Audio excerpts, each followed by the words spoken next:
Sveiki, mėlyje. Pagaliau radau laisvą minutę ir atsakysiu į pastaruoju metu labai dažnai užduodamą klausimą man. Ta prasme, kas aš toks esu, kad aš drįstu gydyti žmonės. Ar tu esi daktaras, ar tu esi fitoterapeutas, ar tu esi šamanas. Na, ta prasme, kokį tu išsilavinimą turi, kad bandai gydyti žmonės. Ir tai be abejo yra teisingas klausimas.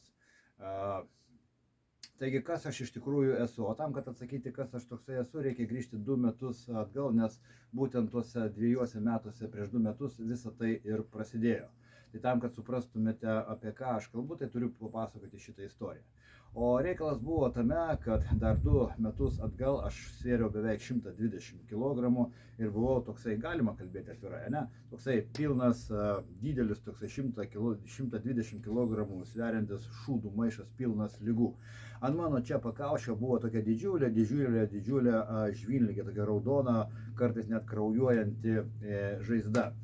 Ir aš 5 metus vaikščiojau pas daktarus, bandydamas išsigydyti šitą ligą, kuri mane iš tikrųjų kankino.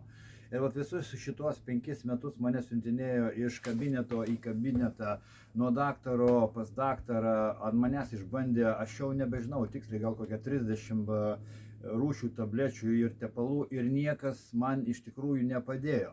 Daktarai net nesugebėjo man įvardinti, kas tai yra per liga ir jos priežastis. Ir vieną dieną kažkaip tai aš sušlubavau, mano tikėjimas medicina, galbūt ne medicina pačia, o daktarais ir jų išsilavinimu, jų kompetencija man sušlubavo.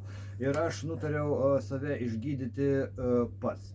Ir jūs neįsivaizduojate, bet nepatikėsite galbūt, bet pačią pirmą dieną, kada aš pradėjau naršyti internetą, aš radau savo ligos pavadinimą ir svarbiausia priežastis. Taigi, man buvo teigiama, kad šita žvynligė tai yra būtent odos liga. Pasirodo visiškai ne odos liga, tai yra žarnyno liga.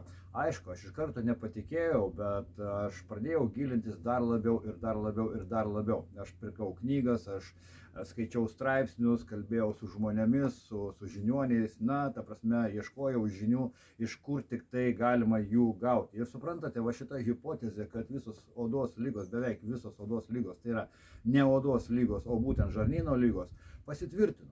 Aš tuo tikrai įtikėjau, ne tai, kad įtikėjau, aš tiesiog radau tam patvirtinimą, šito fakto patvirtinimą. Ir tada aš nutariau išsigydyti pats. Taigi, ir suradau sprendimą.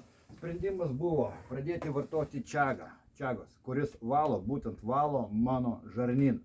Ir tokiu būdu, maždaug po 2 mėnesių liga, žvynligė pradėjo nuo mano galvos trauktis. Ir po 3 mėnesių jinai išnyko visiškai.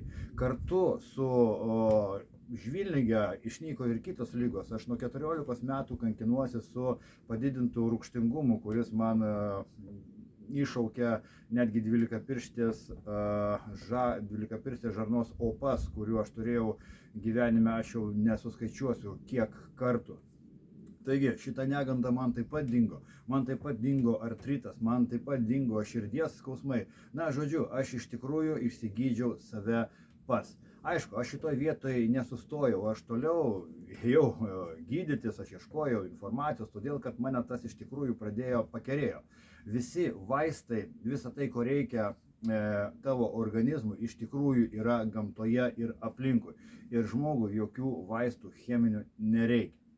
Tai štai taip aš atradau šitą samaną, tai yra natūralų antibiotikai. Iš šitų dalykų aš sukūriau tinktūrą, aš sukūriau kremuką ir dabar va šitas kremukas yra vienintelis kremukas, kuris naudojamas mūsų namuose ir ypatingai mano panų. Aš turiu 3 panas, tai yra mano žmona ir 2 dukrelės, o jauniausiai dukreliai, kada jinai pradėjo bręsti, ją pradėjo berti tais baisiais pūlingais inkštyrais, netgi votimis, nu žinote, vadinama tai akne. Ir taip pat daktarai jai nesugebėjo padėti. Aš sukūriau jai, būtent jai va šitą kremuką ir akne, jinai suvaldė, akne išnyko. Ir taip pat šitą paplatino kremuką savo klasiokiam, draugiam, jos taip pat suvaldė akne. Taip pat aš šitą kremuką siunčiu visiems draugam ir dar nei vieno žmogaus neatsirado, kuriam tie sukurti mano vaistai. Nu, čia net ne vaistai sukurti, čia yra tiesiog augalai sudėti teisingomis proporcijomis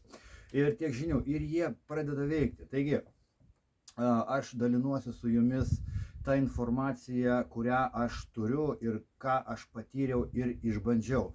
Taigi, aš nežinau, kas aš esu, fitoterapeutas, šamanas, gydytojas, na tikrai ne, ir nesvarbu, kaip jūs mane pavadinsite. Aš žinau, kad aš esu gamtos vaikas, o kaip jūs mane pavadinsite, tas visiškai neturi reikšmės, todėl kad esmės tas nekeičia. Ir pagrindinis dalykas, aš jūsų negydau, jumi gydo gamta, o aš tik tai perdodu jums savo žinias, tą, ką aš žinau ir tą, ką aš patyriau ir tą, ką aš jau realybėje patikrinau. Tai iš tikrųjų veikia.